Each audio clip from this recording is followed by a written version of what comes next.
दोस्तों, आज हम बात करेंगे निरोग और दीर्घायु जीने के साधन के बारे में। दोस्तों, हम बीमार क्यों पड़ते हैं? बीमारी क्या है? हमारे आयु क्यों घटते हैं? हम इससे कैसे बच सकते हैं? दोस्तों, रोग एक लक्षण है जो शरीर में किसी तत्व की कमी हो जाने से उत्पन्न होता है। और यह कमी क्यों होती है? हमारे आहार विहार, रहन सहन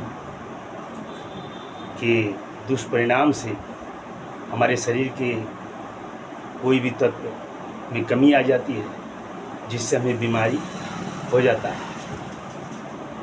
और इससे क्या होता है, हमारे जो हम नाक से श्वास लेते हैं, अपान वायु और प्राण वायु, ये जो है असंतुलित हो जाते हैं। इसके कारण से हम बीमार पड़ते हैं। दोस्तों, हम अगर इसे संतुलित कर लें, आहार विहार, रहन सहन और ये श्वास क्रिया, अपान वायु और प्राण वायु को संतुलित कर लें, तो हम अपने शरीर में आने वाली बीमारियों को रोक सकते हैं, अपने आयु को घटने से रोक सकते हैं, अपने आयु को बढ़ा सकते हैं। दोस्तों, हमें करना क्या है? अपने अपान वायु और प्राण वायु को कैसे संतुलित करना है? तो ऐसे है, एक नाक को दबा करके श्वास खींच के और उसको रोक के रखें, फिर दूसरे नाक को दबा के छोड़ें। इस तरह से हम दिन भर में जितनी बार कर सके उतना ही फायदा है। और यह क्रिया करने का एक समय होता है, जब हम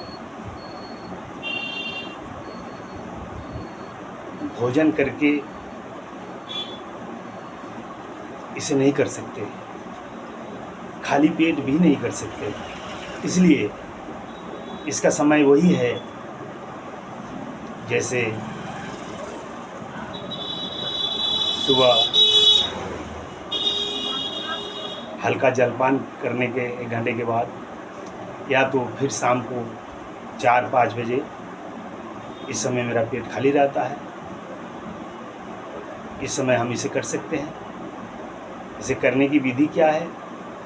एक नाक को दबा करके श्वास को खींचना और जब तक हो सके उसे रोकना, और फिर दूसरे नाक से उसे धीरे धीरे छोड़ना। इस तरह से, इस क्रिया से हम अपने अपान वायु और प्राण वायु, ये नाक के दोनों दाहिने और बाएं के जो हम श्वास लेते हैं, इसी का नाम है अपान वायु, और प्राण वायु दोनों से आते जाते हैं। इसी को संतुलित करके हम अपने आयु को भी बढ़ा सकते हैं और बीमारियों से भी छुटकारा पा सकते हैं। इसलिए दोस्तों, ये साधना है। इस साधना को करके हम दीर्घायु हो सकते हैं, निरोग रह सकते हैं। ये अपान वायु और प्राण वायु ही जीवन है, आयु है। यही असंतुलित होता है तो शरीर जो है विपरीत कर्म में बदल जाता है और कष्टदायी होने लगता है। इसी को हम बीमारी कहते हैं। तो दोस्तों, ये आहार विहार, रहन सहन,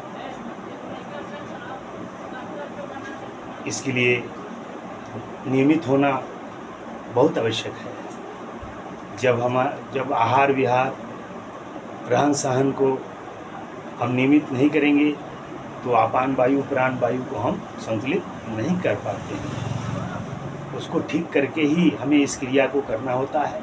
और इस क्रिया से हम दीर्घायु और निरोग जीवन जी सकते हैं।